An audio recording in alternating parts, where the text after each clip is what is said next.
Good morning and welcome to week 8 of personal finance. I'm your professor, Dr. Neil Armstrong.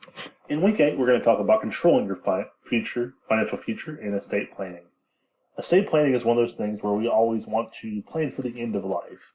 It's not always one of those things that everybody's excited to talk about or excited about trying to understand kind of how things will end or where your stuff goes. But it's one of those things where if you're giving a financial picture of kind of how everything should go in life, people should plan for the estate and really try to figure out kind of what's going to happen when we really do pass away. Again, I know this is not the most happy subject to talk about, but it's definitely something. In this week, we're going to be looking at a lot of different subjects that you may have not talked about before. And it's one of those things where I definitely want you guys to keep an open mind and do as much research as you possibly can. Understanding as much of this as possible is definitely one of those things that will help you out in the future. And having that good personal finance plan moving forward. So in this week, we're going to talk about we have a discussion board post, which is discussing the importance of a will.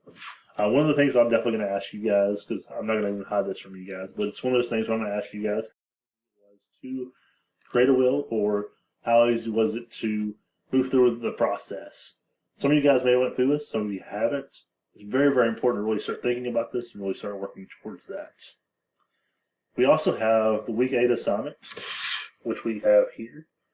And it's going to have, I'm sure, a bunch of questions to really have you guys answer and look through kind of just different items when it comes to estate planning and retirement.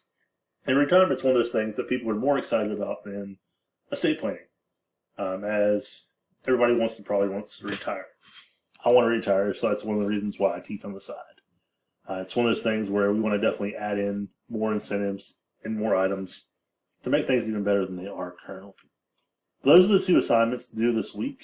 If I don't get a chance to talk to you other than the discussion board, it was great having you in the class. And if you need anything from me, feel free to reach out. Thanks.